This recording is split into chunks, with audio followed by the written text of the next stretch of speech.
ladies and gentlemen, I am Luminous from theCommenters.com, and I'm truly proud to present my 300 commentary. I'll be casting MYM versus Navi today.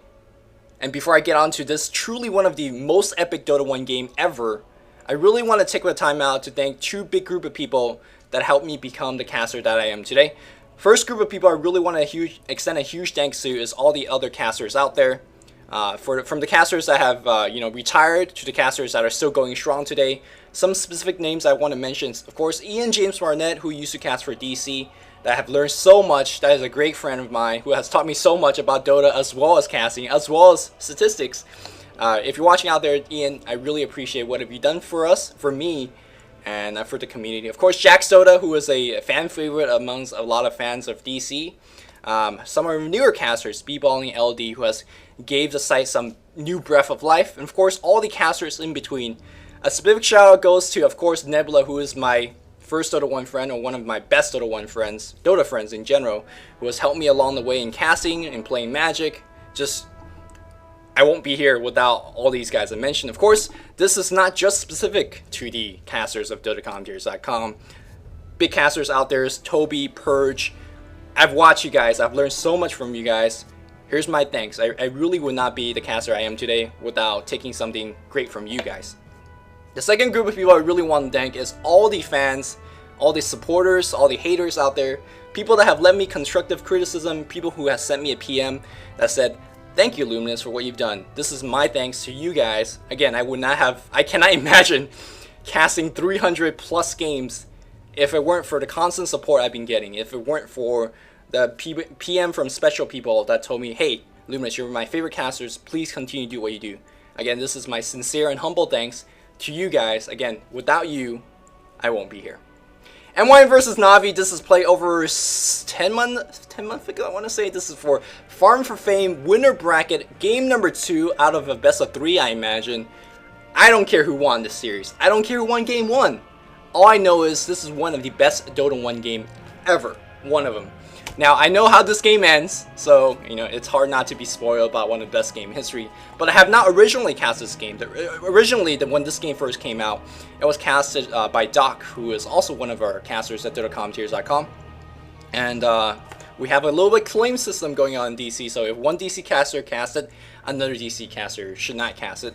But this is 10 months later, so I'm delving back in history and looking back in this game. Now, of course, MYM and Navi was back in the day was the two top European teams out there, and these two European teams, of course, went to the international number 1, and the rest was history. Navi, of course, have won that. MYM has performed a little bit lackluster, but they were the top teams back then, and this was one of the last Dota 1 tournament out there, at least for the Europeans. And before they transition to Dota 2. So let's actually look at the roster here today, because the rosters might look a little bit odd. You probably won't recognize a lot of them. King J, by the way, is not that King J from the current eHome. It's actually Milk. A little known fact about Milk is that his first name is Jacob. I guess it's a little bit of pun. King J, Jacob. Or the, King J from eHome. Of course, you should know who Mania is. 7895, that I believe is Misery. DBSH is Playmate. And Ava is Demon. This is actually the roster that MYM took to the international number 1, with Pusher Street being the sixth man, or the 6th person on the roster. Pusher Street did not play at the international. I just want to say MYM, the organization, the team, has been my favorite European team throughout Dota 1. I'm a huge fan of Milk. I'm a huge fan of Mania. And as you know, I'm a huge fan of Pusher Street as well. So I watched them since the back in the days of Virtus Pro, the old Virtus Pro, almost 4, 5, 6 years ago now. It's been a long time I've been watching MYM, and I have always rooted for MYM. They're one of the more spectacular teams to watch. They are famous for trialing pushes. They're famous for great comebacks. So I'm really pumped up to see a good game from them today. Of course, I don't need to speak too much from Navi. This is the original roster that have took a million and beat just about everybody. Art Style, Havos, Puppy, Light of Heaven, and Dendy, some of the best players right now in Dota 2. So, without further ado, I'm so amped up. I have coffee running through my veins right now. I could hardly contain myself. And hopefully, if you guys are watching at home or wherever you guys are, I hope you guys do enjoy this commentary as well.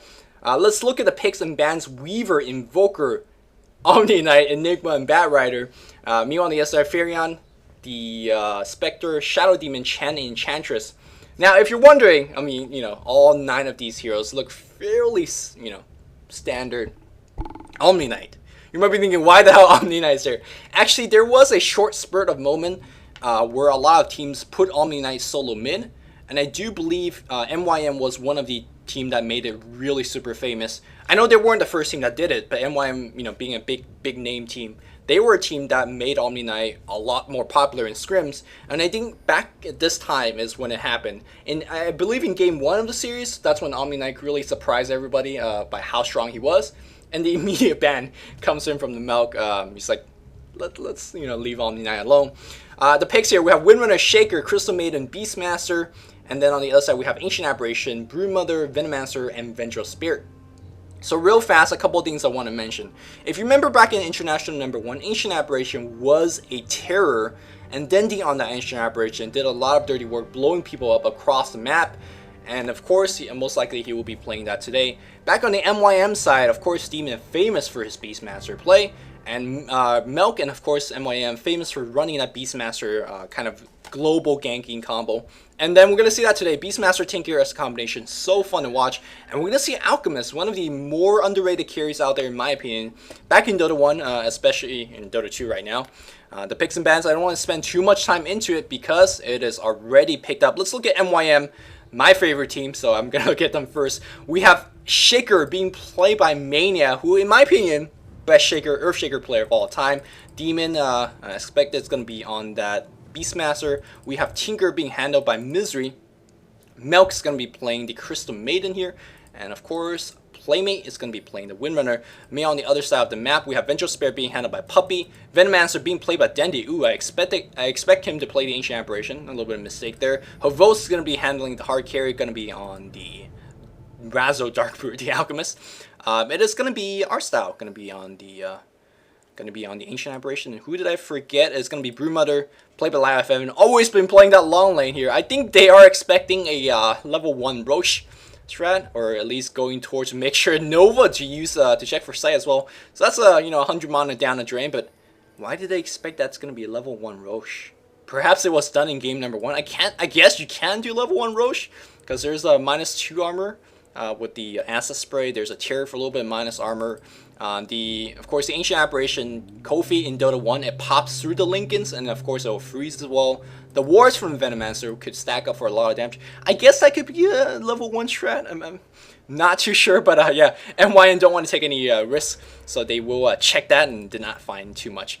Ward gets dropped down here, wards get dropped down here. You can see there's been such of a evolution of the game. Of course, Dota 1 and Dota 2 are quite different, but the way that people have, going to 5 into enemy jungle to place down wards, going to 5 to go to get those first blood attempt with Smoke of Deceit, those have not really happened yet, or at least did not happen in this game. Dueling mid though, however, is happening in this game here, as Tinker will definitely have some big trouble. Magic Missile, of course, in combination with Kofi, it really will hunt down Tinker. And you can see that right now, Melk immediately joining the mid lane to make sure that Tinker gets a little bit of farm. In terms of this dueling, I want to favor the Dire, or excuse me, the Scourge dueling a little bit more. Of course, Vengeful Spirit grabbing the early DD is very helpful for that. And also, I feel like this lane has a little bit more offensive power. Now, it's a single target offensive power, but nonetheless, it's a very, very heavy offensive power. But if you look at Sentinel, they're not too bad. They got Nova, they got Rocket, they got 4 nukes on this side, right? So it's not too bad on this side, but I think this one is a little bit more reliable. Vengeful Spirit is going to come around. He is completely scouted out by this Observer Ward. He's going to place one up here, though. Let's see Melk if he gets enough gold for the upgrade. After that, let's see if he's going to get the Sentry Ward and immediately deward this one. Back on the top lane here, we have a solo Windrunner. Oh, I don't care if you're watching Dota 1, Dota 2, or Dota 34. Windrunner will always be in this lane. Ice Rocket, if you're watching, please do something about this. I think there's an interesting... I'm not sure if this is a really reliable statistics, but ever since that Windrunner was discovered in the Sion pool, she has literally been the top pick and ban, if she was ban worthy, ever. Like no other hero in Dota 1 has enjoyed more than 2.5 years of being in the competitive pool. I'm sick and tired of seeing this hero, but she's always here. If she doesn't have that big boob, like I'm really like if she's some bearded old man like Furion, I'll be sick of it. But you know, at least she has some acid and saving grace. Back in the bot lane, here's Beastmaster against a Broodmother, which should be a relatively even lane. Now, of course, Broodmother will be grabbing that Soul Ring, or eventually will be grabbing the Soul Ring, and that's when Beastmaster will really have a little bit of trouble. But I don't think the tower will be pushed because, of course, Earthshaker will come out and get a little bit of counter pushing going on. Let's see if this was a day where you actually don't level up your aura. No, you do level your aura. Okay. So Aura was skilled up instead of the Frostbite. You can see that Crystal Maiden build has been changing as well. And of course, it won't be a Luminous commentary if you don't miss a First Blood. But again, I do apologize for missing the First Blood. Venture Spirit grabbing a double down Druid and roaming up top and grabbing that kill. Massive amount of pings going forward, but you can imagine what happened up there. It was a Magic Missile, a Gale, and a couple of right clicks, especially with the double damage being very helpful with that. On the bot lane though, quite more harass going on. The Broodlings are being summoned right here. The Broodling has had been a little bit changed, of course, from what we see today. Back in the day, it was the Broodlings a lot better in terms of pushing down towers. Not as good as like taking down heroes. The Broodmother really plays the true pusher. But I think Broodlings, once it got the change to what it is today, Broodmother got a little bit stronger. So because you know, could keep people off the lane a lot better. So it's a little bit of nerf Brood in my opinion, but still doing a very good job in terms of winning the lane. These Suicides are sticking around. Do we have a smoke of the sea? Yes, we do. And the Scourge gank are going to be incoming mid. Who do you want? Tinker's going to be the easier choice, I feel like. But of course, Crystal Maiden doesn't even have boots, so and she, of course, very, very low. Here we go. I'm not used to Dendi not playing the farming row, and they're going to come right in. The Gale will hit. The Cold Feet is on him. Magic Missile is going to hit as well. And it looks like Misery is going to go down, giving a second kill. And here comes Dendi. Wants a little bit more action. 2 hits here on the Crystal Maiden, bringing down so very low in terms of HP.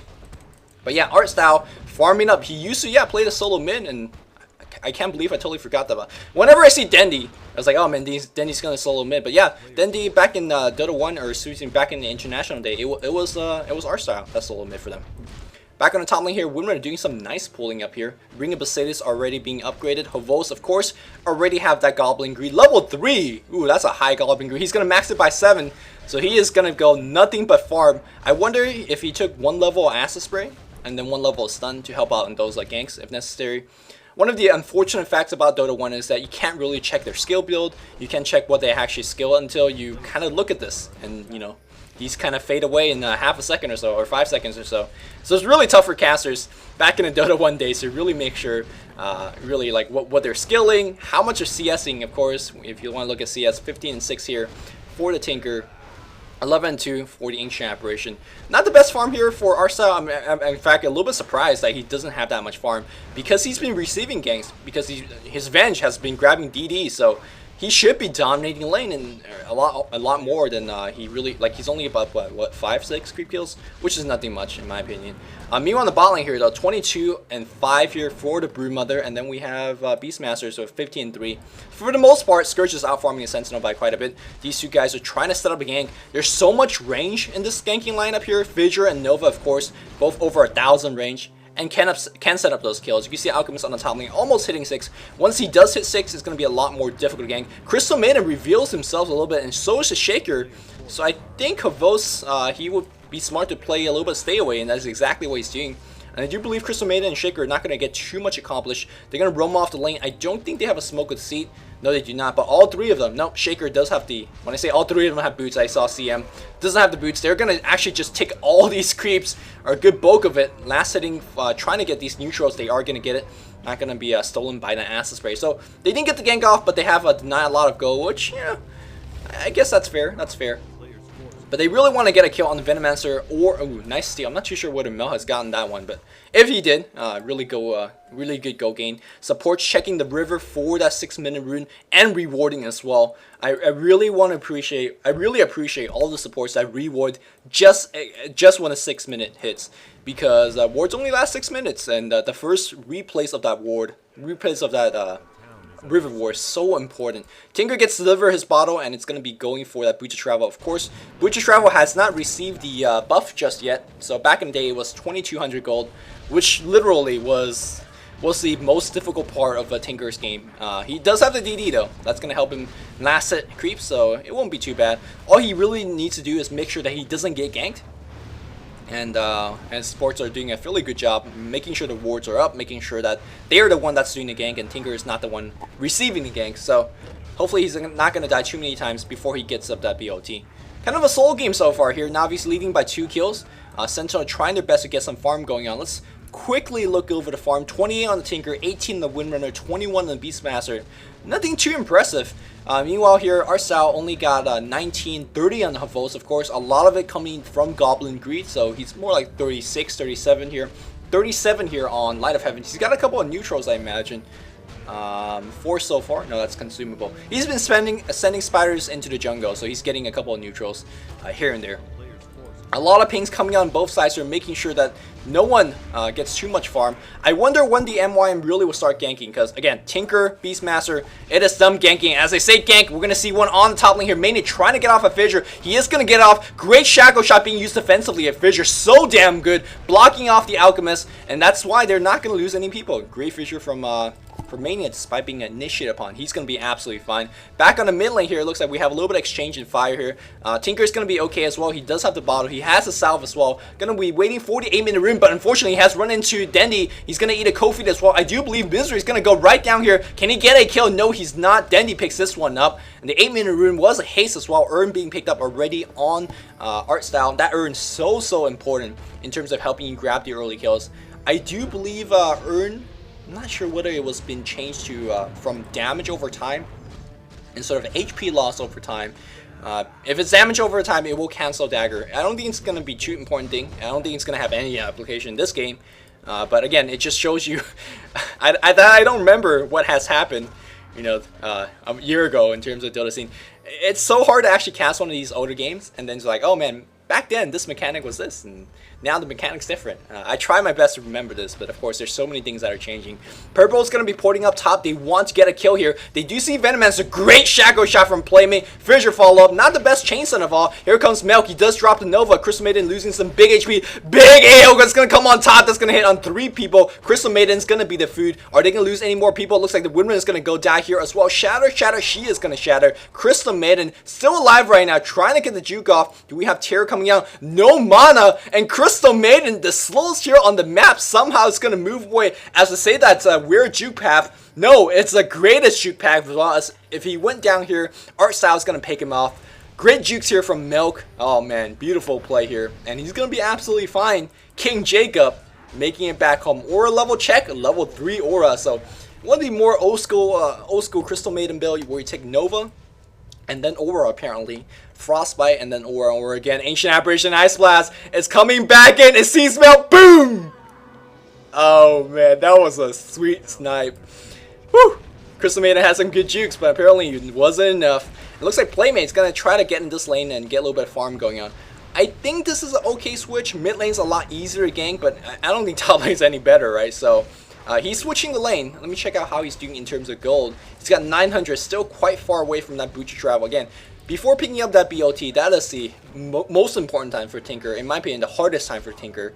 You're just so slow. You're not mobile. You can't really use the best of your ability as your hero, which is, you know, the rearm nuke. So he really isn't a hero until he gets the BOT. So he's trying his best to get that.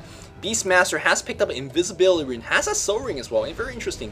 Generally, you see Beastmaster go for the bottle build, of course. But since it's on the bot lane, has opted for the soul ring instead. What they want to do is set up for a gank and a push in the mid lane here. You can see Tinker buys a teleport scroll.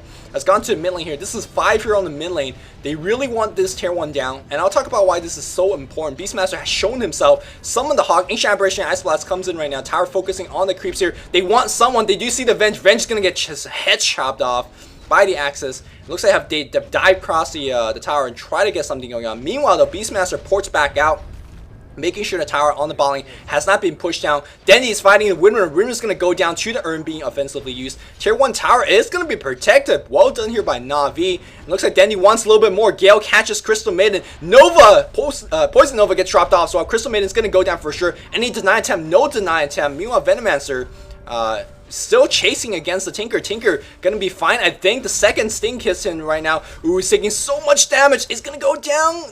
Ooh, just so close. He's gonna be fine. Meanwhile, Arsal, I think he got picked off by a Fissure. But throughout the whole time, Light of Heaven's having a great time in his life. Soul Ring has been picked up, Treads have been picked up as well, and it's going to be nuking his way to take a couple of towers. Of course, on the top lane here, Hovos pushing this tower as well. Vanguard is finished on him, boosts his speed up. He's going to be going for phase boot after that, I assume. Right now you can see that Navi doing a very, very good job trying to split the map, and of course when you have carries such as the Dazzle as well as the Broodmother, you can do this because again they're so great at pushing by themselves, and suddenly you have 3 people. Mid lane Fish is gonna hit Ancient Aberration though. Is he gonna hit his ultimate? Ooh, it does hit on the ultimate, and Mania gets picked off. Man, art style, his AA ultimate's just on point. And that's why back in, again, the International Day, International #1, that's why A is one of the stronger heroes, and I'm very surprised he's not picked too often in these days because he is so damn strong. Those Ancient Aberration Ice Blast, especially against these low HP support like Shaker, who doesn't have that much HP for a strength hero, Crystal Maiden, Tinker, I mean, you get free kills, and of course he sees Jacob right here. He's like, oh man, once they cool down, I'm going to try to send one in. Looks like Winman is getting some farm on top lane. Again, a very tame game, at least compared to the standard of Dota 2 play nowadays, because generally there's going to be a lot more tower being pushed down. Especially we're 12 minutes in the game, no single tower being destroyed so far. Crystal Maiden journeying across the river, placing ward. Now this is a very big difference in Dota 1 and Dota 2. In Dota 2, this tree is not there. And a lot of supports, of course, you just throw the ward up in this hill. In Dota 1, you want to throw this ward behind this tree. If you throw this ward in front of the tree here, it won't see the vision. But if you throw the ward behind a tree, it will. So a kind of a small nuance that kind of distinguish the amateur warder to the pro warders, because you generally, again, almost always you want to throw behind a tree. Any case, kind of a moot point if you're playing Dota 2 right now. But one of those good awards, if you will. Ooh, Beastmaster also picked up a bottle, so he really wants as much mana regeneration as possible to keep up with this Broodmother. And the HP regeneration is very important as well, as you can see that he's taking a lot of nuke damage. But anyways, I think the point I was previously trying to make was why MYM was trying to push down this mid tower so hardcore. They have 5 people up here in the mid lane, and generally, again, back in this metagame, back in 2011, I don't know what month, like April, when this game was played. Generally, we don't see those concentrated pushing power, but MYM wanted to get this tower down because the game is so dependent on ganking, right? You don't pick Beastmaster and Tinker and try to rise. You pick those lineups to try to gank, and really it's so important to take down this tier 1 tower so you could journey into the enemy jungle and get off those gank path. And I mean, this tower provides so much more sight. So they really want to get down that tower. Also, of course, the goal is very nice for Tinker and whatnot. Yeah, they're starving gold, and they really need to get some map control. Right now, in my opinion, MYM's quite down, even though there's only, what, a 5 kill difference? When I say 5 kill difference only, it's actually a pretty big deal. Any case, it's going to give me a good time to check on how everybody's farming. Broodmother's got 85 creep kills. As I say that, though, there's a gank coming his way. It's going to be Shaker. There's going to be Dust. Perfect in terms of war opening. And do we have the Echo Slam? Yes, we do. Fish are going to be on Light of Heaven's Wall. Will that be enough? And yes, it would. Beastmaster picks up that kill. Great job. Crystal Maiden trying to come out in the gank will be fine. The Spy Lane won't kill her. On the top lane, the Windrunner having a little bit of tough time. Not having the best farm of her life. 53 creep kills in 15 minutes. Not impressive at all.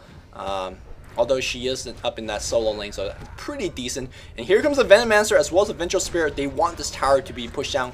What level are we in? Their orange is level 0, as it has not been picked up at all. Terror has been his skill choice. Man, Puppy is having a tough game, as he is really getting, I guess he's died a couple times. How many times is that? Only 1 death. He's picked up a couple assists though, I know that for sure. Meanwhile, Crystal Maiden has picked up a tower on the bot lane. So both teams trade the tier 1 on the respective lanes. But this tower is so very important for for Sentinel to pick up. If you're Sentinel and their Scourge, if you're trading towers, especially this one for this one, you're actually very happy about this trade if you're Sentinel, because this one's so very important for Roshan. This one not so much. So if it's a fair trade like that, if you're MYM, you're very happy. Both teams trying to rise up, as of course Scourge, they have Alchemist, so they want to go late game. And Sentinel, they have a Tinker who needs to get out to his BLT, and he has finally got there. Have not seen him pick that one up physically, but yeah, now he's going to be a lot more mobile. He can pick up the Soul Ring and go into every single lane and start harassing like crazy. Although back in the day, Soul Ring wasn't a very popular build for Tinkers. It has gotten a lot more popular nowadays, as player has realized, hey, if I Soul Ring every time, I basically get a free rearm for the cost of 150 HP, which doesn't matter too much since you're going to be going back to base anyways. Beastmaster, who set up a very nice gank against Brewmother, who can be setting up the same gank again. He still has that dust, but Shaker nowhere to be seen. MYM right now trying to do a very patient gank. You send your whoever's farming up top and try to get off a couple bait. But Navi's too good for that. Navi maybe sensing the bait. They're going to be trying to go for farm and not going to be going for too offensive a gank. As I say that though, here comes the Ancient Aberration. Here comes the Vengeful Spirit. Maybe they are going to get baited off. Shaker, I don't think he's seen, although it is daytime, so maybe they have seen this. Of course, Ancient Aberration having the same thing in mind, trying to bait. He's going to pop out right now. They're going to go on the Windrunner, but again, the bait coming up perfectly. Can they pick off the Ancient Aberration? No follow-up stun here from Playmate. The power shot not going to be enough here, as Shinazari Silwood just survives with about 50 HP.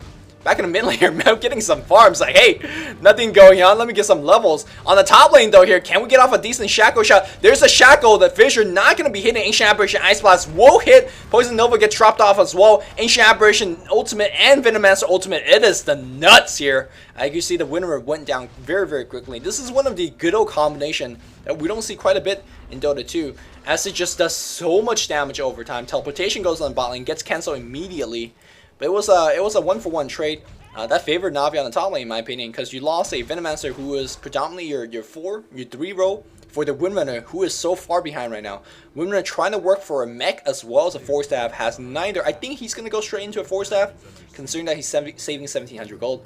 But you know, some players like to not buy anything for a little bit before going straight into that mech. Tinker getting some farm going on. One thing that's very important to point out is that Brewmother, though, has been relatively getting absolutely free farm. Instead of going for Orchid first, seems like he's going to go for BKB. Now, BKB, of course, gets cancelled by the Beastmaster Ultimate. But even if he gets gets stunned through by the Beastmaster Ultimate, but even though the Beastmaster Roar stuns through the BKB, they still can't do anything to you. What are you going to do with a Crystal Maiden, Shaker, like Windrunner and Tinker, even though there's a stunned Broodmother in BKB form? You can't do anything because you have no right-click power. So even though, like, yeah, sure, they stun through you, they still can't kill you, right? So, of course, it is important, though, to say that your BKB charge, it is so precious, and if you pop the first BKB charge and you get stunned for 3 seconds of that duration, that means MYM could run away. That also means your right-click, your BKB is just not going to be that effective, especially if it approached mid to late game. So, you know, that's why one of the builds nowadays, you want to go for Orchid first or the Manta Style first. Back then, though, it's either Orchid or BKB. Invisibility Rune being picked up here by Beastmaster, and one of the things that distinguishes Demon's play here is he's so good at microing, he's so good at rune control. And right now, there's a boar just by itself, but I think the boar has tipped the enemy team off. Generally, the boar by itself won't kind of roam into enemy jungle, so perhaps they have realized that the Beastmaster is nearby. This Beastmaster is hunting around. He sees a Heartbeat Storm, alright? And the board will take it away. Yeah, he wants to set up a gank, and you can see Havos playing so correctly. Ooh, skips a phase boot. And we see about a 18 minute relic. I want to say, ooh, a little bit before that. 17 minute relic for Havos. And it's fairly impressive, I want to say. Now, of course, 17 minute relic nowadays not impressive at all. But you got to keep in mind, there's only one tower being destroyed. 17 minute relic today is not impressive because generally, when that happens, your team's got about 4 or 5 towers, so you have a lot more extra gold. And you have a lot more extra room to farm. You gotta keep in mind that Havos is kind of, you know, afraid of ganks. He's like in positions like these, he's farming the level 1 camp, and his team has gotten like basically no towers. So if you keep those in mind, that is a very impressive early relic. And he's still farming it up despite the team is so aggressively looking for him. Crystal Maiden is going to place a ward very deep in the jungle, and I love it. I love it. This is perfectly fit to their playstyle, though. Unfortunately, though, he is found. Do we have teleportation coming right now? Nothing from Navi. We have Tinker teleporting in. But the fact that Alchemist has seen him also means that they are aware of this ward's existence. Nova gets dropped off on the Alchemist. I don't think this is a correct target to go, and he's simply got too much HP to go through. He's got the Vanguard as well, so very, very tanky. And it looks like Beastmaster has picked off solo Dendi. Ancient Aberration Ice Blast does hit, but really no follow-up. And Dendi, unfortunately, despite the fact that they've known the enemy is in their jungle, has been picked off. Brewmother continue free farm on the bot lane here. Want to really commend MYM for really making sure that this tower is not being pushed down. Yeah, this tower has actually not lost a lot of HP. Granted, Brewmother's been sending most of his spiraling in the jungle. He really wants more farm instead of pressuring and pushing down this tower. But really, again, Demon's been doing a good job in terms of both ganking and still having a teleport scroll in all times to make sure that whenever he sees Brewmother in this vicinity, he immediately TPs back and makes sure that, you know, tower doesn't get pushed down. So important for amateur players to do this. A lot of times they're like, oh man, let's get off some gank, and suddenly you look back, you know, 2 minutes later and you see, oh, where's my tier 1? Where's my tier 2? It's so scary to leave a Broodmother alone. Looks like we're gonna have a swap magic missile Kofi every Sun in the game. Goes on and Demon. And I think this is time you go for a push if you're Navi. As I say that though, maybe they're gonna TP on the top lane here to make sure that this one doesn't get pushed. I mean, I feel like Navi's got the better pushing squad, but MYM's doing a very good job. Radiance is finished. This is a 21-minute, 22-minute Radiance against a team that is ganking him hardcore, against a team that has been mostly doing a very good job protecting their towers. This is one of the fastest Radiance I've ever seen in a pro game at the very least. But on the bot lane here, Navi finally pushing. This is Tinker teleporting in, as well as the Earthshaker, no, as well as Beastmaster. Tinker has, or excuse me, Shaker has immediately went down. Beastmaster, Broodmother, excuse me, pops his first BKB. They see the Beastmaster. Beastmaster in huge trouble. He finally does roar, but the Broodmother does not care. He's so tanky at this point. Beastmaster is going to go to the urn, and it looks like Tinker has just barely made it out. 2 kills is their prize, and they're going to be going for the tier 1 as well. Great play here for Navi, taking full advantage. And if there's a, you know, go different chart, I really want to check this. Because even though MYM has a little bit more tower, and I think it has just evened up right now, I feel like Navi has been really out farming MYM. They are just, again, Alchemist has not participated, keep in mind, in any of these fights.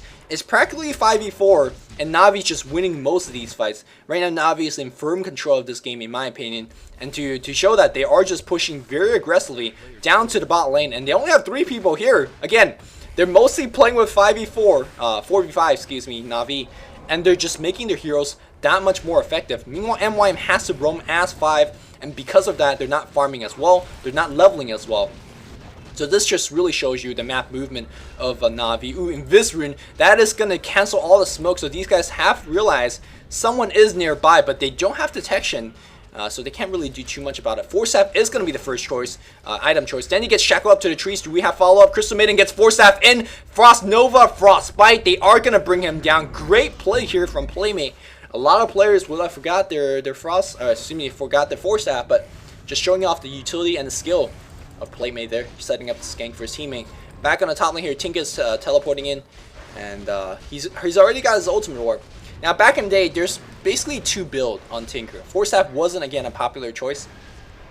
Back in the day, it was either a Shiva's Rush or a Hex Rush. Now, I don't need to talk about why Hex is so good on Tinker. All I need to say is Perma Hex. But Shiva's actually a very, very popular choice back in Tinker's day as well.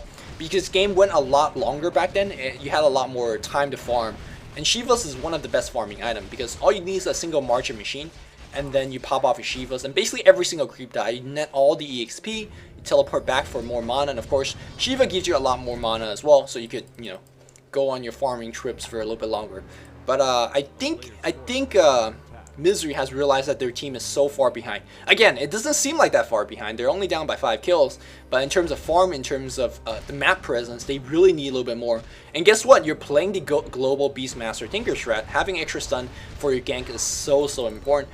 And that's exactly why he's going for the Hex. And this is a good downtime to check out how we're doing in terms of farm, as well as taking a coffee break. 3k go here on Havos, 100 creep kills. We're only 25 minutes in, and this is like, oh man, 4 minutes, not too impressive. You gotta keep in mind, he's got about 16 neutrals, so he's not farming in the lane all day long. Meanwhile though, Broodmother's got 15 neutrals, as well as 133 creep kills. That is absolutely insane. 3k go in his bank, so he can go for Orchid right now, which is going to be absolutely the nuts against Beastmaster as well as Tinker. Practically just about anyone on the Sentinel side, that Orchid is going to completely shut down. With the fact that he just started with the BKB first, it won't be a bad choice if you want to go Manta right now, or if you want to go Butterfly. I mean, right now, both both Havos as well as Light of Heaven, they're so far ahead compared to MYM. And again, I think a little bit more amateur caster, if you see the map state like this, as we see the Broodmother being pinged up like crazy, a little bit more amateur of a caster. I think maybe when if this replay originally came out and I'll be like trying to analyze this, I'll be like, oh man, MYM's winning. You know, they're only down by 5 kills, but look at their hero position. They're so aggressive in the enemy side, and even though they're aggressive at the enemy side, I think this is more towards the playstyle of MYM, Again, they have to be aggressive. Their team is built around aggression. They have global ganks, and this is how the team is supposed to be played. They're not going to go late game, and they're forced to be going aggressive. In my opinion, Navi, though, they're making their heroes so much more effective. We're going to see a 5-man gank on the top lane here for Alchemist, and he got to pop his ultimate. Great blink board. Can you focus him down? Yes, you can. Great play here from Meteor Maker. TP gets canceled, and this is why they need to play aggressive, because Alchemist, sooner or later, he's going to be so huge. Meanwhile, the Crystal Maiden goes a little bit too offensive, and Puppey has picked him off, or excuse me, Art Style has picked him off. Great player for Art Style. Not the best one-for-one trade, but hey, if your Alchemist gets ganked, might as well, you know, for whatever you can, get off a single tower. And looks like MYM doing a very good job shutting down more tower push. As I say that though, Dendy plus a Light of Heaven on the bot lane, pressuring like crazy. Dendy pushing, not too sure exactly what Light of Heaven is going. Meanwhile, 2 kills on the back as we see the Blink Roar initiation as well as the Fissure initiation. Blink Dagger is up on the Shaker as well. Tier 2 goes down here. Sorry for missing those 2 kills. I was did not expecting that the Navi squad could be that kind of out of position, but 4 kills for 1 Crystal Maiden. Great trade here for MYM, and suddenly they're right back in this game. Again, they might be getting a little bit out farmed, but those 4 kills as well as that tower going to be a little bit more effective. Now, as I'm saying that though, it is so dangerous when you lose that tier 2 against a Broodmother. Suddenly you cannot leave the lane at all. But MYM is a tanker. He is a global hero in nature, so he can defend relatively easily. So maybe with that in mind, perhaps if you want to go Orchid right now, it would be very justifiable. No, but he's going to go for the Eagle Horn. Like I mentioned earlier, if you're going to go for more of a late game Brood, if you're one of the better, you know, if you're one of the more important carries on your team, you go the big DPS. Now, of course, it makes you a little bit more susceptible to that Beastmaster Roar. It makes you a little bit more susceptible to that laser if you're coming off the BKB charge. But again, he's a big DPS. He's going to be hitting level 16. That is going to put him to be probably the strongest right-click hero in the map right now. And he can really threaten to go down and take down that Rax with relative ease. And we do see a Navi, again, taking advantage of their dire position, Scourge position, excuse me, and they're gonna go straight into Roche Pit. Only Milk is nearby, and let me tell you that Milk's not gonna do anything about this Roshan. There's a chainmail on the ground. I wonder who picked that one up. On the top lane here, it looks like they're going to do as much damage as possible. Good response here from MYM. They know they can't do too much about this Roshan. They're going to try to bring down the tower. They're not going to bring it down. Alchemist has picked up the Aegis, and looks like he's going to try to defend this. Ooh, TB gets cancelled by a Fissure, I imagine. Great play here by Mani. That was huge. It looks like the tier 1 has been destroyed, and the Rax is in big trouble. Another teleportation comes down right here, and they're going to go for the Rax. Wow, Navi being really overextended. Beastmaster comes in right now. He roars a Brood. Brood has a BKB, popped it, and still one down. Marcher Machine, by the way, deals mixed damage, or deals physical in my belief. And so they really had put down 2 hero. Unfortunately, this Rax still stands. Beastmaster in big trouble. He's really had chicken out, and he's going to try to TP out. He's going to get scouted by the Roar, and he's going to go down. This Glaive Thrower has been destroyed. The Boar's working on it. The Boar's going to get the Rax. No, 8 HP Rax. Oh my god, Beastmaster. He has to blink. Is he going to go for it? He could blink in right now, and ooh, Axis. He's checking right now. Ancient Apparition, Ice Blast. He is going to be seen.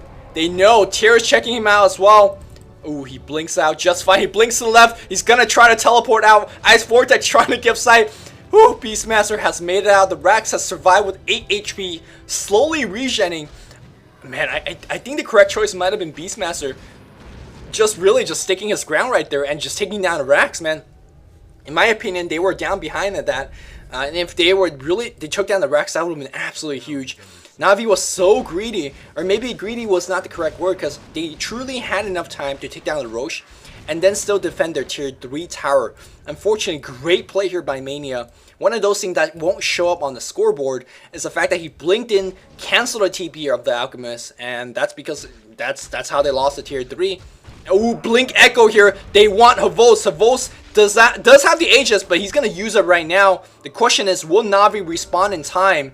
And I think the answer is no. He's going to pop his ultimate, and he's so tanky, 2500 HP. But look at the Chain Stun coming in here for the Sentinel. They are going to bring down Havos a second time. Great play here from MYM, removing the biggest threat twice. I gotta say, either Havos is a little bit out of position, or his team is a little bit out of position. Again, MYM, they play global, they play gank. The Beastmaster Hawk providing the sight, of course, the global power of the board. And I think, Demon, he wants it. He is going to cut all the way through, and he's going to try to destroy the Rax. I'm not sure whether he has enough DPS. I'm not too sure whether the backdoor protection will be kicking in. I'm not too sure whether Navi has the glyph of fortification as well. He's using the Hawk to provide a little bit of sight, but that also means that his boar is going to be the boar called Wild does have a fairly slow cooldown. And let's see, what is the spider sense of art style? Will they be prepared for this? I think they know. They perhaps have saw the Hawk. Yeah, they do know. They're just waiting right here with a smoke up. Uh-oh. The Tier sees him right now, and he just blinks back because the Hawk has seen them coming as well. What a dance between Navi and Demon right now, and he's going to pour it out. So both team has wasted quite a bit of resource and time. And I think that's more towards the favor of Meet Your Maker because they're getting some precious farm. Hex is completed here on the Sentinel, on the Tinker. And Crystal Maiden picking up some big items as well. Let's quickly check how we're doing in terms of farm as we see Crystal Maiden noveling these Broodmothers. Tinker staying a little bit back. Again, using Crystal Maiden to bait. Perhaps baiting the Broodmother to pop out in a little bit of a horrible position. These guys, I mean, this is the danger of losing a tier 3 tower. Now, I can't imagine I'll be saying that against this team. I thought I'll be saying it against MYM because, hey, there's a Brood on the enemy side, right? So you wouldn't imagine that Navi would have the advantage in this kind of odd situation. But I think right now Navi was fine. The Rax has regen enough HP, so it wouldn't have truly mattered. If Beastmaster really blinked into the back door, he wouldn't do enough. Although, you gotta keep in mind his team could be OTing, or when I say his team, I meant Tinker could be OTing to really go for the double backdoor as it would. Windrunner maybe perhaps a little bit out of position. Uh-oh.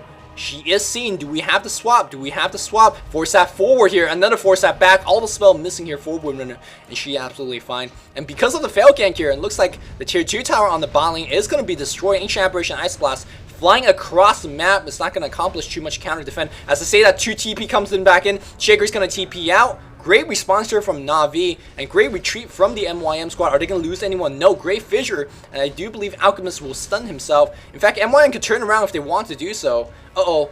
Will he TP out just in time? I think he would. There's no stun steer from Broodmother, so he's going to be fine. And the push coming on the top lane here, we got to have the correct response here from Navi, and they do respawn properly. Broodmother TPs in, much to his very dismay.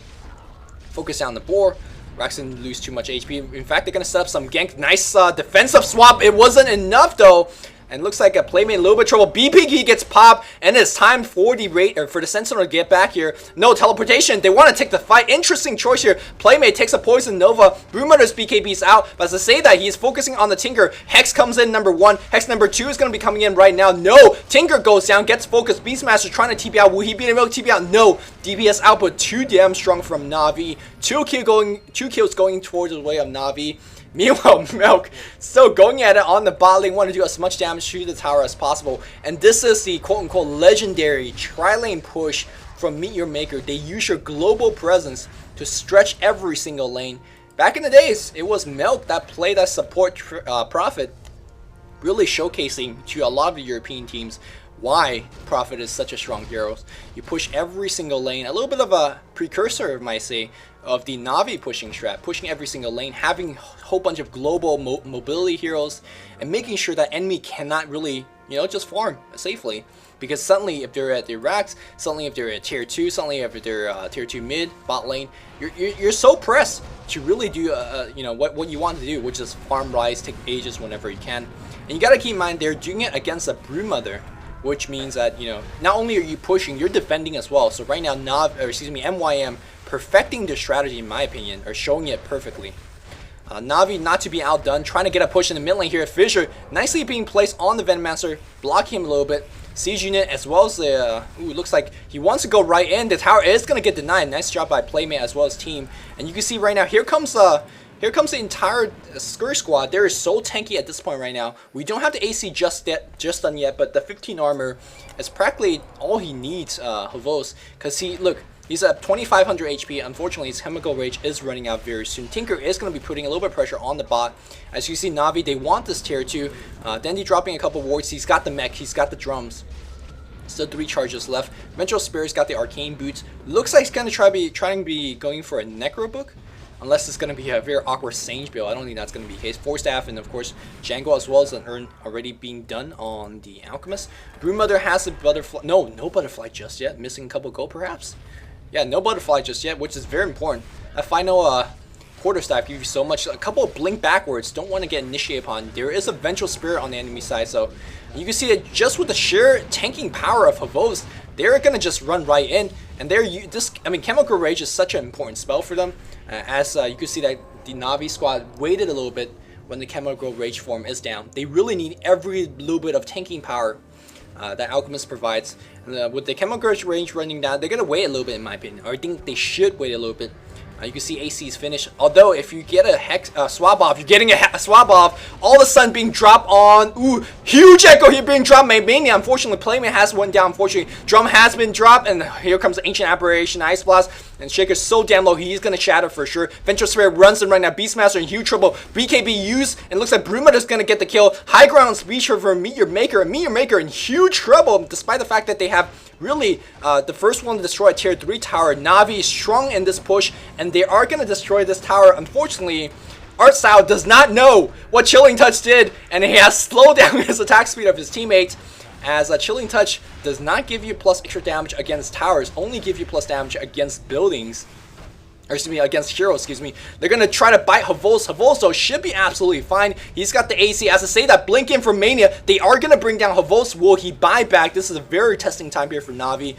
In fact, it is time for them to back off. Great choice. Top tower is being big time push. Artstyle in a little bit of trouble. He does have Force Staff, getting a little bit tree blocked in the path, and of course that Viper Pig slowing him down. Looks like Broodmother has came back. Playmate just got a double kill. He's got one more done. Unfortunately, he did not get it one more. Defensively swap onto the low ground. Playmate wants a little bit more. She's in trouble. Look at the plus damage. Force Staff on the low ground. She's going to go down. Well, as I say that, though, she's not dead just yet. Solo in terms of HP. He's going to get Kofi down to death. Not before she kills the Ancient Aberration. Kills being traded off back and everywhere, though. But Alchemist has gotten himself a lot more farm on the top lane. Meanwhile, as I say that, Tinker pushing bot right now. Again, the name of the game of the MYM pushing strap is pressure everywhere. As I say that, their mid tower a little bit in trouble. Man, the momentum of this game is just back and forth, back and forth. And that's basically what you expect from two very top, evenly matched teams. Because both teams are trying to just threaten to win at basically any time. Anytime that a single player makes a little mistake, that is time for them to pick off. And that little mistake for Meet Your Maker was Playmate getting a little bit swapped out. Of course, a great respawn came from Mania. Echo Slam to really recover, Fissure and everything. Unfortunately, the damage from the Dire Scourge, was too strong. Tinker, will he make it out just fine? Yes, just barely though. No stun here for any of these guys. I mean, Alchemist was not close enough to drop the stun, so very unfortunate. Tinker making sure every single wave is pushed. A little bit freeing on S. Of course, very survivable now that he has a lot of movement speed as well as a Hex. You can say he's keeping a Dust of Appearance so that if he sees a Broodmother, he will get a kill against Brood. And, you know, even though the Brood has a Butterfly for 30% evasion as well as a BKB, his BKB, first of all, is down to 6 seconds. Secondly, there's Perma-Hex. Yes, Perma-Hex on the Tinker. So, as this Broodmother's not careful enough, she will be brought down with relative ease, I may add. Beastmaster, of course, had a blink already. Now it's going to be going for a Hex, so they want as much stun time as possible. I say that, though, looks like Navi is getting together, trying to really finish this game by a big mid-game push, but they can't do that right now because Beastmaster is just being so annoying. Beastmaster, trying to set up some gank, cutting off the trees on the right side here, creating a little bit of room for him to get some blink action going on. On the top lane here, Playmate has a Hex finish, has a Force Staff finish. Do they have no mech? Crystal Maiden, yeah, they got no mech. Very, very interesting choice. I mean, I guess mech is not the most effective item considering MYM's playstyle, which is the fact that they are so far apart. You can see that they're investing a lot more items in mobility. Crystal Maiden with the Force Staff, with the drums, Blink Dagger on Shaker, Beastmaster, Beastmaster generally gets tanky items instead. Force Staffing up here on the Windrunner, which is, generally a standard choice. But what MYM's focusing is mobility. They're not focusing as much as on Aura kind of item. So no Vlads, no mech, no pipe. Because most of the time they will be fighting as 2 or 3, or really rarely they'll be fighting as a team. So really, really good item purchases that fits their strat. I mean, here's me being amazed. But of course this is kind of like a duh factor for a Meet Your Maker because they have been playing this strategy for a very, very long time. And, buying the items, doing a very good job. Now, another very important aspect of playing this strategy correctly for Meet Your Maker, this trialing split push, is having vision absolutely everywhere. Now, as I say that, though, I don't see too many wards up on the mini-map, but of course the Hawk really helps out. There's a ward here. really like to have a ward here, but perhaps they did have one and timed out. And as they say that Navi, they're going into the Roche Pit. They have the AC, they have the Acid Spray, they have the Terror. They will be grabbing this Roshan again with ease. Despite the fact that the MYM squad is pushing everywhere, they are not as strong in a heads-up teamfight in my opinion. They got a lot of chain stuns, but really Alchemist, as soon as he survived that chain stun, he is going to be absolutely fine. It looks like, they're going to be pushing in, and we need the Alchemist to really defend this. A single teleportation comes from Dendy, dropping those wards in. Ancient Apparition, Ice Blast comes in right now, but Dendy, excuse me, Demon, he's waiting on the wings. He's trying to get off those ganks. Unfortunately, his ganking buddy, Mania, a little bit too slow to get there in time, so Avos will be fine, at least for now, although as I say that, Alchemist perhaps stepping a little bit too far off. Gonna pull down the menu as we are 42 minutes in the game. Check out in terms of farm, 205 CS on the Alchemist. Again, a lot of it coming in from the Max Goblin Grease, so he's farming like crazy. 60 neutral as well, 186 on the Bruce, excuse me, a couple of neutrals, and that's pretty much it. Me on the Sentinel side, well, everybody's got some farm, but Beastmaster, the Windrunner, as well as Tinker, getting a lot of farm, so kind of a 2-man farm versus a 3-man farm situation. Now earlier I've been saying that of course Navi's got a little bit more late game, and in my opinion they really do. Brewmother and Alchemist, despite being 2 melee hero, they're very fast, they're very tanky, they're very hard to bring down, and because of that they're going to be very, very strong in the mid to late game stage. But I mean, if you got stun, if you got chain stun, if you got perma stun, you're not too bad on late game as well. And right now we have 2 hexes on the Sentinel, so they're looking very strong. Of course, they're farming for even more hexes. I saw Ultimate Orb earlier on Beastmaster. Let's see what he's got right now. Where the hell are you, Beastmaster? Oh, Beastmaster on the bot. Still that Ultimate Orb. 1800 gold in the bank. Beastmaster Roar teleportation comes in. This is the first time we're seeing that global TP combo. Unfortunately, though, the thing has went down. The Radiance and the Acid Spray has killed the creep, so he can't teleport in. If he teleported in, oh man, this guy would have been dead for sure. Again, hex, hex, hex, hex, and you couldn't even pop off your ultimate. I don't care if you have a lot of armor. If your HP is low enough, they will bring you down. Looks like he is going to be trying to port out, and in fact he will. And it seems like Navi threatening to win the game right now. Yeah, I think they had enough of this shenanigans. They've finally done a good enough job to push back every single wave. Ooh, nice job here by Misery, not getting his creep killed. Yeah, they finally, it took a long time to push out every single wave, and that was the only saving grace for these mobile heroes on Meet Your Maker to prevent this push coming in. But now Navi has bypassed it. They have Aegis on their Alchemist, they have AC, they have Vanguard, as well as a whole bunch gold in the bank. Let me check exactly how much. 5,000 gold in the bank. They're gonna just go for racks, and there's nothing that Meet Your Maker could do about it.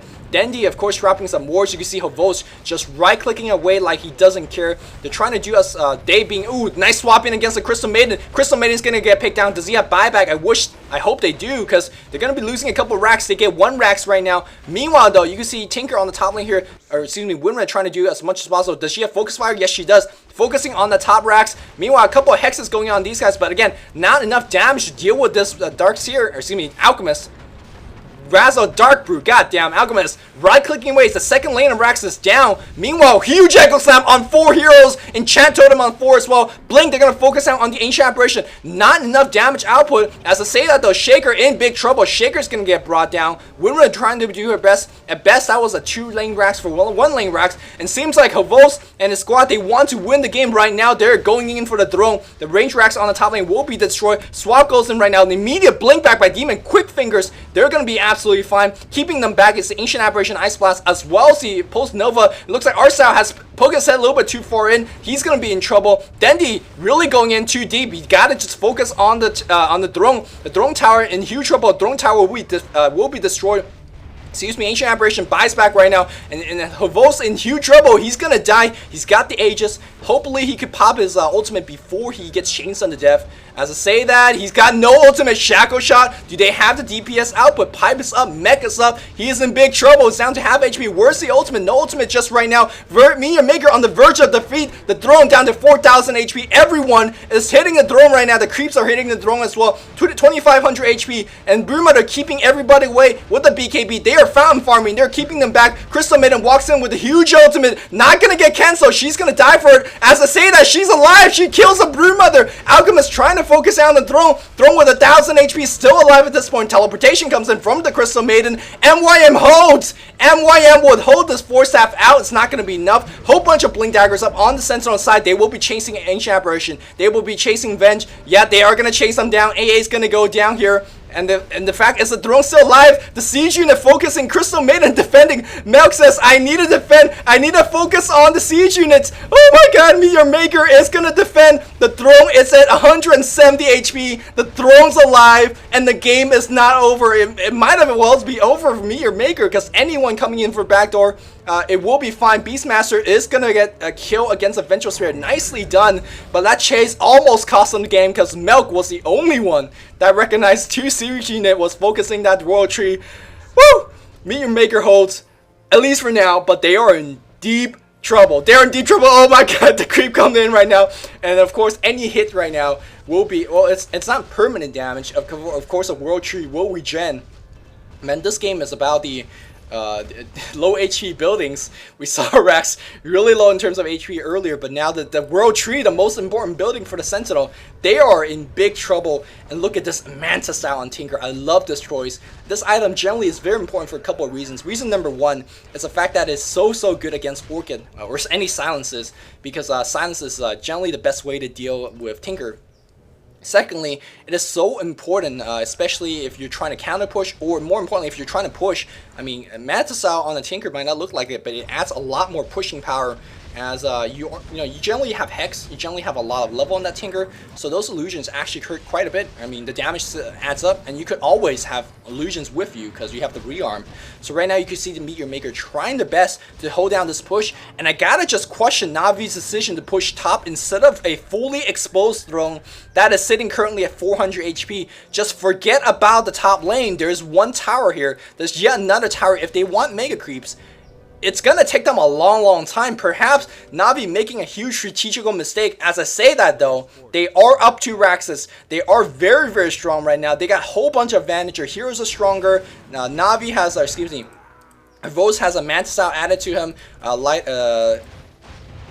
of Heaven, where are you? Light of Heaven's got the MKB as well as a Butterfly. BKB is down to 5 seconds though. Vengeful Spirits has a point booster, whole bunch of HP. They just want to get the complete victory. Blink Echo on the Alchemist. Alchemist gonna get brought down without casting anything. Broodmother gets a BKB. Unfortunately, that's a 5-second BKB. She gets Hex, she gets Roar. She's stunned. Crystal Maiden dropping a level 16 ultimate, carrying the game right now. Meteor Maker wiping Navi. Navi's in trouble. Venomancer is going to go down the base, still in full intact. No creeps in the base right now. Tinker doing an excellent job keeping every single lane push. And Meteor Maker holds again. I gotta question whether it is a correct decision for Navi to push up top instead of the fully exposed throne, who is now up to 600 in terms of HP. And now Meteor Maker's got about a full minute to do whatever they want. We'll just push down tier 2. We'll just grab the Roshan Aegis. But whatever the case might be, they got to keep an eye out on the defense. You can see the March. It is doing such a good job in pushing down big creeps. Big creeps matter nothing. It does not matter at all, especially against a Tinker. Two-man push down the mid lane here, and probably two of the best pushing hero in conjunction with Tinker. Tinker is going to pop his Manta, of course. There you go, adding huge amount of pushing power. You got to keep in mind that all the creeps, as well as the Tinker illusion, benefiting from the Inner Beast aura. They're approaching high ground. They see the racks. They have identified, finally, first time in the game, the mid racks. They're going to try to bring this down. Glyph is going to be used. Meteor Maker's got to win one more team fight because these guys are all back. As I say that though, Tower is going to get destroyed. This Rax now getting focused firepower. Oh no, they're going to be in big trouble. The swap comes into the Beastmaster. Beastmaster drops off the Roar. Beastmaster's going to go down, but they have gotten the melee Rax. Yes, they did. And now looks like teleportation comes in. Pipe gets popped. Here comes Mania. Mania's going to provide an immediate chains and Shackle Shot onto 2. Playmate hits another huge Shackle Shot. Here comes the big Alchemist. He's a melee hero, and the sad truth about melee heroes is that he cannot chase at all. Can he pop off his stun? He's attacking so fast, but it wasn't enough. Meteor Maker defending their base, pushing all the way back, destroys a tier 2, destroys a tier 3, and a melee Rax. This game is still going because the Meteor Maker is just one Rax away from getting the Mega Creeps. Perhaps there was so much focusing, so much diving from the Brood, from Dandy, from Artstyle. Not Artstyle. Artstyle isn't on the team. Puppy. They are just going on the throne, fountain diving, instead of doing that last 200 damage on the fountain. And perhaps they're kicking themselves right now, but Meteor Maker not giving up hope. They know they have a shot in winning this game. And this is why pro teams never give up, never type out the early GG, because that 1%, that 0.1% is sometimes all you need to stay in the game and perhaps even win it. Meteor Maker is not out of the woods yet, because every single team fight from this point on, if they ever lose a team fight, they are absolutely done. This means that you gotta keep TP scrolls. This means you gotta keep buyback, and this also means you don't have that much gold to add to your inventory. As I say that though, it seems like Meteor Maker, they're going big. They're saying, forget about the buyback. We'll try to get as much items as possible so we don't lose that first team fight. There is 3k go on the Tinker. There's 2k go on the Shaker. But right now, Winrun doesn't have enough for buyback. Neither does the Beastmaster. Of course, Crystal Maiden doesn't have it. A lot of ping going on right now. Milk gets picked off. Milk went to Ward. Unfortunately, gets picked off right now. And Navi says, we might not be able to beat you 5v5, but we'll try to beat you with Aegis and Cheese. And Meteor Maker not having any of it. They really want to stop this Roshan. Brood gets the Invis Rune, which is a little bit ironic because she definitely doesn't need that. Of course, Alchemist, so much right click power with the Manta Style, with the Acid Spray, with the Tear and whatever else. They are going to bring it down. It looks like Blink Initiation right now. Brood gets immediately picked off here. Here comes a huge Alchemist. He's got a whole bunch of life. Unfortunately, he's melee. The pickoff comes here from Playmate. He gets a double kill right now. Alchemist's ultimate form gets run out, and the chasing power of the Radiant, they're coming right back. We have the crits on the Playmate. That's why he's getting so much kill. Shackle shot onto the trees. Is he chasing? No, he's not going to chase. This HP is so damn low right now. 52 minutes in the game. Meteor Maker still doing a very good job pushing out every single lane. Again, the power of Tinker, the power of global heroes like Tinker and Prophet. Even if you're losing the game right now, you are absolutely fine. Aegis might be on Havos, but Aegis is not what the game is about. This game, for ladies and gentlemen, if you never watched the other one, is called Defense of the Ancients. And this Ancient right now, it is still alive. 1300 HP for Navi, or for Meteor Maker's World Tree.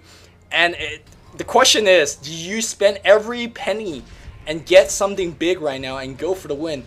I think if I'm Havos, I just flat out buy a BKB right now. I don't know what you would drop for it, but perhaps you drop the Vanguard, but I'll buy the BKB, because the only thing that stops you is that Beastmaster Roar. And Beastmaster Roar make you not attack for 4 seconds. But that other 6 seconds with Manta Style, with AC, and so much attack speed, you are going to do significant amount, if not fatal damage to that throne. But right now, there's a 4-second Roar. There's a 3-second Glyph. So maybe Beastmaster, BKB. Maybe BKB is not the right item. I don't know what would be that right item here for Navi. As again, it is so hard for them to get across the river. The creep equilibrium is so much. They took so much to actually push across it the first time. But the first push that they got in deep in the enemy base, and the second time they got the melee racks in both lanes, that was the only time they actually went across the river. So you got to commend Meteor Maker doing such an excellent job in terms of pushing down the creep wave. You might be asking, so why doesn't Havos and his team do the same thing? Why don't you send 2 here, push this? Why don't you send 2 here and push this? And why don't you send 2 here and push this? They can't do that because there's so much mobility on Meteor Maker's side. They got the Blink Roar, they got the Hexes, they got another 4-staff Hex, they got the Blink Enchant Totem. If you ever get caught out by yourself, you are absolutely dead. So right now you can see Navi, mostly wherever they go, they're holding each other's hand. They cannot get picked off alone, because if they get picked off alone, they're going to be losing their own racks. And Meteor Maker using their mobility, trying to push in right now. And yes, all 5, they're going to take a fight in the enemy base. This is a very, very bold proposition. Again, Navi doing the same thing, pushing down on the top racks where there are so many buildings. In fact, they got to defend because their melee racks, the last lane of racks is in huge trouble. This is going to be a base race situation. Navi should not go for the last lane of racks. They should just go for the throne. We have mass amount of teleportation comes in right now. We're going to see one more fight perhaps to decide this game. Havos, you got to be careful. There's so many hexes. There's so many stuns. They're going to pop his AC. They want to go for this last lane of racks. Again, I believe this is a correct, wrong choice, but they're going to go for it anyways. You can see that he's losing HP despite of his ultimate so very quickly. Perma-Hex trying to outlast the duration here. The big creeps pushing in from the mid lane here. Navi's got to be careful, but so is going to be MYM. They have repel for now. And now the Chemical Rage has ran out or is very close to running out. They gotta back off. The big creeps are pushing on the top lane here. The base tower has been destroyed. Tinker sensing a little bit of lead. He's gonna try to push in. There's a Shiva's guard I talked about. There's a Mantis Tower helping to push. It seems like Tinker is gonna be slowly working on this melee racks. Navi is running out of time. Ironically, they are the stronger team. Great fissure block. I'm not too sure whether this is illegal a lot, but they're blocking the creeps. It is not coming in. The swap out for the Tinker. Can you bring up Tinker? Tinker gets Force Staff out. He is absolutely fine. In fact, Venge is going to get picked off. They're going to lose the Vengeful Spirit Aura, and that's going to mean they're going to lose a lot of plus damage. Alchemist half HP. Great Echo, great Fissure, great Enchant. Alchemist dies. Broodmother dies. Aegis comes actually from Alchemist, and it looks like the Crystal Maiden has died as well. Venomancer gets Force Staff on the high ground here, and you can see that the Ancient Emperor is trying to do whatever they can. Shaker pops the Ghost Scepter. Will be fine right now. Tinker teleports out. Everybody is okay for Meteor Maker. More importantly, their buildings are okay. Shackle Shot not latching. Shaker finally dies. Does Mania has buyback? Yes, he does.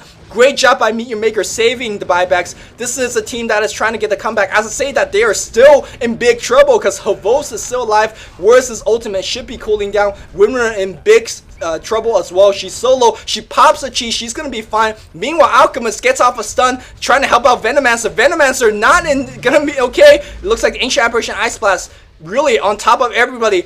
Alchemist pop off his ultimate. The Chain Stun from Tinker. The Perma-Hex fully online. There's an Alchemist pops off his Manta, but again, the Hex is going to be up very, very soon. No mana on the Tinker, but the Chain Stun simply too much for Meteor Maker. Artstyle gets one kill, but right now Mania got the most important kill of all on Havos. Right now the throne is finally being breached. Someone defend this. Yes, Tinker in position. Teleport in. That is going to be Havos. Does he have BKB? No, he doesn't. He sees the throne. He sees the throne. Unfortunately, he has to back up. Shackle Shot from Playmate. The big Shackle Shots. Oh no, if this guy gets Hex, he's stunned. He's stunned. He's going to stun himself. That's a 4-second stun on himself. He is in huge trouble. Havos will be picked off once again. No more buyback this time. Buyback on cooldown. One hero creep trying to get down the throne. Unfortunately, 1600 HP is this throne, and right now we have about a full 80 seconds for Meteor Maker to do whatever the hell they want. Tinker wants to push out bot. We have a big equilibrium of creeps pushing out on the top lane right now.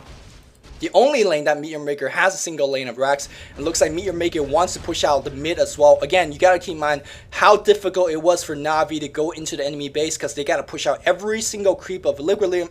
Every single lane's creep equilibrium, and Navi right now are losing ground despite the fact they are within 200 HP of winning this game. Meteor Maker is storming down the mid lane. They're using every single bit of AoE. They're bursting down. Who is delivering salve? Meteor Maker is delivering salve. They don't have time to heal in the fountain. So this courier is being the beastly courier of all, and is delivering every item they need, whether it's going to be a port scroll. Unfortunately, somebody misclick, Mania misclick, and is salving the courier itself. That's not what they needed right now. Mania needs regen. In any case, smart play from Meteor Maker. They are storming down. One team fight away from deciding it all. I said that before, so perhaps this is not the final team fight of the game just yet. Meteor Maker is moving down on that range racks. I think they're going to go for the throne right now. No, they're going to go for the Mega Creep. Not a bad choice because the racks is fully exposed. Blink Initiation from the Venomancer. Cancel the Blink Dagger from a play. Oh no, Ancient Apparition Ice Blast does not hit. Broodmother is going to get Hex up. Will Tinker go down? Yes, he will. Does he have buyback? That's very important. Meanwhile, Winner, very high damage. Got the crit, got the MKB. Kills the Broodmother right now.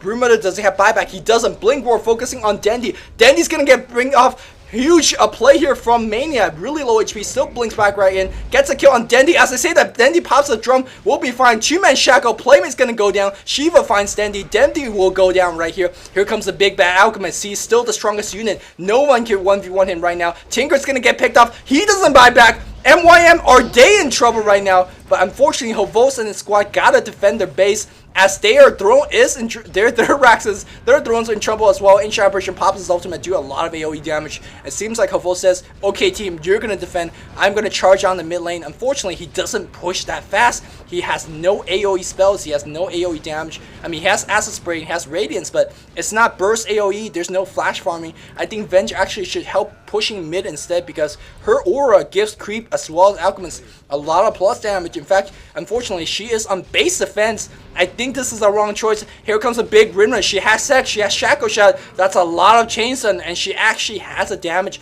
to bring him down. All they need is one extra stunner. Guess what? Beastmaster is in the position. Does he have Roar? I bet you he does. There's a Roar to start up. Focus Fire. The Hex is going to be coming in. The Shackle Shot is going to be coming in. Will they bring him down? No. He pops the AC. No, he pops the Manta. He pops his ultimate. He's reaching a lot. He's running in right now. Where is he going? No, he's not going at the throne. He's got to try to run, but he's trying to run against so many blinks, and I think he has successfully ran. Of course, the Boots of Travel plus the 10%, the 15% increase in movement speed from Manta is so very important for that running. But that was their very, very good chance to do something big. Unfortunately, Alchemist by himself cannot do it. And now the creep will be so very far in on the top lane, but they have pushed in the mid a little bit further in. And looks like Navi just has one more push left in them. Vengeful Spirit getting level 16 in the jungle, so very crucial as it increases your swap range by so much. Unfortunately, Vengeful Spirit continue jungle. I'm not sure what this is about. Are they gonna go for the Roshan once last time? I think that might be the case. Yeah, Broodmother perhaps farming for that one last item. Let's check out how we're doing in terms of gold. Shaker's 2,400. Perhaps Sylvie is saving for that buyback. 2,000 on that Windrunner. 1,800 on the Beastmaster. We have about 3,000 here on Light of Heaven. I'm not too sure what he's saving for. I really believe BKB is an ultimate choice. He right now, I don't care how strong he is. Tinker just keep perma-hexing me. He can't. I mean, he might have a chemical rage and all, but he actually just can't right-click. And I think BKB would solve a lot of issue, Beastmaster Roar or not. I'm not really sure what he's thinking about. I hope buyback isn't his item choice. Maybe, yeah, he's saving up to 3,200, so I think he's just waiting for the last 600 gold. They have actually found the Roshan. All right, let's see. Let's see if they can do it right now. Navi. I mean, I don't even know who's gonna win this game. Because the throne, I mean, again, it's 2,000 HP, but it's going to get brought down so very easily. You got to keep in mind, AC providing minus armor. They have so much right-click power. There's Avenger. I'm out of breath. I'm actually out of breath right now. And it looks like Meteor Maker. They are trying to do a Roshan steal. No, they're not. Trying to use a Courier, perhaps, to steal this. Alchemist 6 the Aegis. Courier dies. I think it might actually took the cheese. Not too sure. Where's the cheese right now? Nope, cheese is on the Ancient Aberration. Alright, maybe the third time is the charm. Third time's want to say the last push perhaps of the game, as Navi finally has gathered enough. They are going to go storm down the mid lane. I do believe this is the incorrect choice to put the Aegis on the Alchemist. I think the Aegis should go on the Brood. Ditch the Soul Ring, put the Aegis on him, put the cheese. It looks like Blink Dagger initiation on the Beastmaster. Echo on 3. They all melt. Mania blinks in, kills everybody. Now no more stunning power on the Navi squad. Alchemist pops everything. He's gonna try to go to town. He's trying to kill the Tinker. Tinker's so damn tank. He's tanking up. He pops the Manta. Looks like he's gonna try to chase Crystal Maiden. 10 seconds on the cooldown, the Frostbite. Everybody on the Navi squad is dead. And no, Navi Havos stuns himself, and that's gonna waste a big amount of time. Tinker comes in right now. Acid Spray not killing that range creep, and looks like they are gonna Shackle Shot. Chainstun not gonna be perfectly done, but they have so much more Chainstun. Blink Enchant Totem. I think they're gonna kill Havos once again. They are gonna kill Havos. Yes, Havos is gonna go down. Our style goes down. Playmate still alive. Hex is going to be back online very soon. He pops off his ultimate, but guess what? For every HP you have, Navi, MYM has one more chain stun. They are going to up on you. The chain stun DPS output simply too strong. Playmate kiting the hell, and I think Havos is going to go down. As I say that, he's trying to kill Mania. They are running out of stuns. Mania in big trouble. Mania pops the ghost. Does he have Enchant Totem? It's going to go off cooldown. It's going to have to Shaker. Oh no, Enchant. He roars. He's going to be fine. He's going to die to the neutral, unfortunately. Does he have buyback? I think he does not right now. Meanwhile, on the other side, the throne fully breached. If your name's Tinker, you go for it, right? As I say that though, their throne is under tower focus as well. Siege unit and the creeps trying to do some damage. Back down to 2,000 HP. This last tier 4 tower in big trouble as well. Down to 800 HP. Tinker Do you rearm? Do you go for it? And I think the answer is yes, but we'll see exactly what Misery does. Misery wants to push out the bot lane just a little bit more. He's got the Shiva, he's got the Hex, he's got the Manta, as well as 2k go in the bank. I wonder what you buy. If he buys a Mask of Madness right now, I will just lose it. No, he's probably saving for the buyback. Meanwhile, everybody on the Navi squad is alive right now. They're going to try to push out on the top lane. Everybody's throne is fully exposed. I do not know what to make of this game. Vlads is up on Crystal Maiden, perfect item choice. All about creeps right now, all about pushing, all about counter pushing right now. So getting every bit of aura for your team. So much, so important, so important. My voice is on the verge of dying, as well as each one's ancients. I don't know who's gonna win this game. Tinker porting out top, trying to get a push going on. You gotta keep in mind, in this late stage of the game, it is not about who has the strongest carry. You can see that Chain Stun is so much more important. And guess what? At this stage of the game, mobility is so important as well. And guess who has a better mobility team? It's a team that has so much Blink Dagger. It's a team that has so much more Force Staff, as well as a global Tinker. Meteor Maker, 66 minutes in the game, has the advantage because their heroes are a lot more mobile. They have a lot more stuns. Navi, 4th time in a row as I say this for this game. They're going to try to go for one last push. Will this one last push be enough? I'm not sure, but we'll see it in just a bit. Of course, Arsael trying to slow down and push a little bit, giving everyone plus damage only against heroes and not against creeps. We're still in the game, really. We're still in the game. As I say this, Meteor Maker, they're getting ready. My eyes is on Mania. He's been the MVP. He has identified the 3 supports every single time, echoing in and really just chain stunning the hell out of Vengeful Spirit, Venomancer, as well as Ancient Apparition. If you remove all 3 of them, you lose so much teamfight AoE damage, because Ancient Apparition and Ice Blast, as well as a Blink Venom ultimate, is no joke. Here comes Alchemist. He is going to go in right now, taking the full burn of charge. They have finally identified that they should not push top. They should have went mid. They should have done this 20 minutes ago. They're going to see the throne. Okay, right? You focus the throne, guys. Go in the throne, everybody and your mom pop your BKB. No BKB up here just yet. They finally focus on the throne. There's a Frostbite to swap outward backwards. The Hex on Havos, half HP. Broodmother gets Roar. Focus on the throne for the love of God. And Havos losing HP so rapidly. Broodmother has died. Hex is up on the Alchemist. Alchemist gets 4 out here. Crystal Maiden drops off an ultimate. Crystal Maiden is going to die right now. Meteor Maker still holds. Guess what? On the enemy side, the throne is fully exposed as well. Tinker ports in. He sees the throne. He's fully exposed. Venomancer buys back. He's not going to be enough. Meteor Maker is going to win this game. The throne is still alive for them. Meanwhile, the throne on the outside is in big trouble. Volts buys back. He's going to be fine. He defends for now. A second teleportation from anyone. Tinker's going to port out just barely though. Woo! It is a scary sight for both teams as they're thrown both at low HP. Again, one mistake from any team will lose this game, especially if you're MYM. But MYM has not made a single mistake. I want to commend MYM. This game is not over yet, but they had no losing. They had not lost a single hero on the pickoff. That's why they're perfecting this game right now. Havos is going to get picked off in his base. I don't think he has buyback. Windrunner with Manta, with the MKB will be going in. He does have the buyback. He sees the Windrunner. Windrunner is going to get picked off. He force half out. The poison, the radiance is going to pick him off. Windrunner brings him out. Not enough. Right now, though, Tinker going on the throne. Beastmaster going on the throne. Alchemist can't do jack squat about it. Roy goes on the Alchemist. And this game, it's over. GG gets called. And your victor for this game is Meteor Maker, as they have somehow held the throne until the 200 HP point.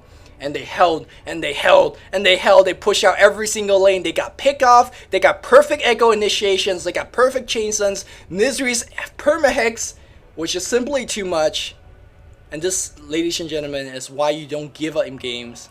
You hold off for that 0.10% chance of victory. And your victor for this game is Meteor Maker. My voice is completely dead. But I hope that you guys enjoyed this 300th cast.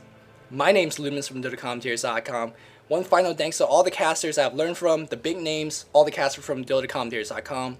One final thanks for everybody that have supported me along the way, you, as well as a whole bunch of people that sent me PM, a whole bunch of people that posted about me in forums, that share my videos. Really thank you guys. I hope you guys enjoyed this cast. And until next time, this is Luminous, signing off. GG guys.